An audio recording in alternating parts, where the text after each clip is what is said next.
Florida's new permitless carry law will go into effect tomorrow. WMNF's Chris Young reports that some Floridians are concerned.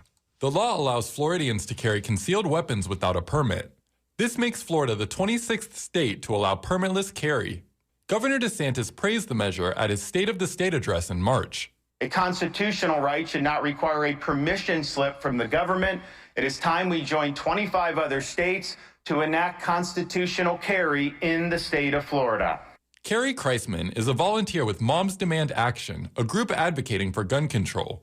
Long story short, there will be more gun violence in the state of Florida as a result of permitless carry passing. She cites an analysis released in March that shows states with permitless carry have the highest rate of road rage shootings with injuries and deaths. According to a poll by the University of North Florida, 77% of Floridians opposed permitless carry. It also showed that 62% of Republicans opposed it. Kreisman mentions that some of her fellow volunteers at Moms Demand Action are gun owners and NRA members. She says the desire for gun control is widespread. There could be a misconception that the only kind of people who are in favor of gun safety and sensible gun legislation are people who don't own guns or don't like guns. The gun lobby and NRA members are members and support Moms Demand Action. The law was signed in April and goes into effect, along with many others, July 1st.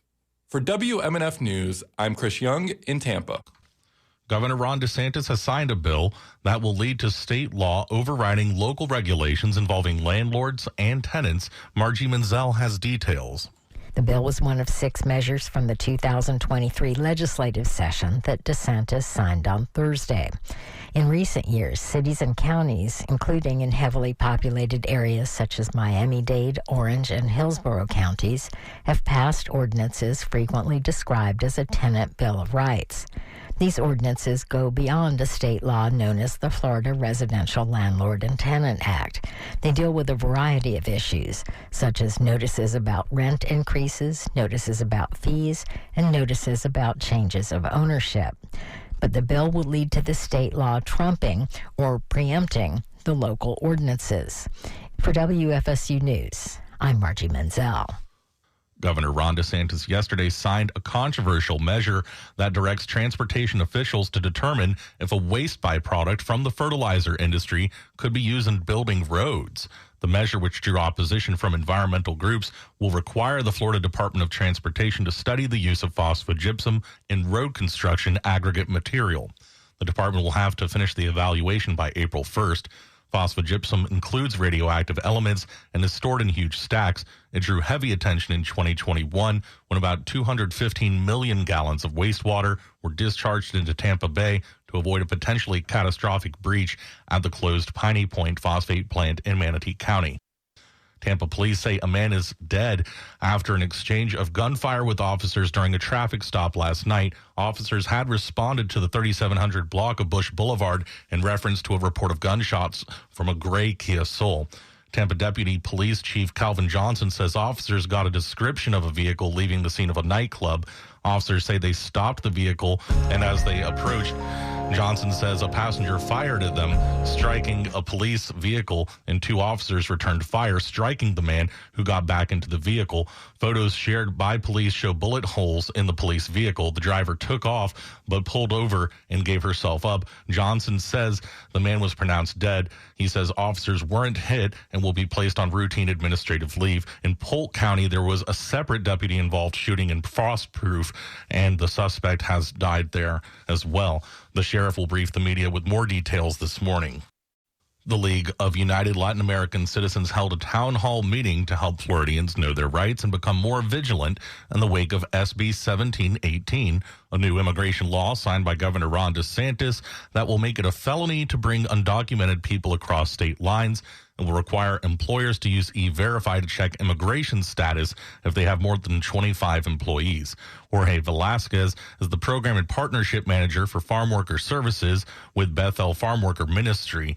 He said that even if courts eventually find the new law unconstitutional, the short-term impact on families will be serious. We're going to be seeing more separate of family separation. It's going to be because if the family, one of the members are not citizen, and if that for some reason that person is detained, there's going to be deportation, all the different protocol that he follows after that, and the family, the children are going to be affected. Mom is going to be affected by not having the father father figure in the family. All this is going to be creating some other layer of worry for the family and for the community. And Velasquez says that a proposal to end birthright citizenship by presidential hopeful DeSantis would also be unconstitutional. So basically, that is the constitution right. They're going to be born in this country. They're going to be automatically American citizen. And that's something that he cannot come up with. I just allow it, they come taking their citizenship from these children that are going to be born here. So that's the community is going to be starting protesting. He's going to be against all this. And there's definitely, he cannot change this out of the constitution that we already established for many years. In response to the new Florida law on Facebook, Hillsborough County Sheriff Chad Chronister wrote on Wednesday, "We do not target individuals based on their immigration status. That's the authority of federal agencies," unquote. Hillsborough County State Attorney Susie Lopez echoed this sentiment. My office's issue is public safety. That is my number one concern. Immigration, not our issue. However, we do come in contact with people who may not be citizens. Very often that comes in the form of victims and witnesses. And never once in my 17 years as a prosecutor, my short time on the bench, or my time as a state attorney, have I ever looked at a victim or a witness and said, "Are you a citizen? Are you documented?" Because I want victims and witnesses of crimes to know that we stand up for them no matter what their status is. Allison Foley Rothrock is an attorney with Foley Immigration Law and said the law will likely be challenged based on the Privileges and Immunities Clause of the 14th Amendment of the U.S. Constitution, which prevents a state from treating citizens of other states in a discriminatory manner. Anyone who has studied these issues knows very well that these laws are going to get challenged in the courts and they're probably ultimately going to fail. But in the meantime, they're engendering fear in a population that those who are writing these laws want to control and silence and scare away. We'll post more information and resources on our website about the town hall on WMNF.org/news. Produced at the studios of WMNF Tampa by Colleen Cole.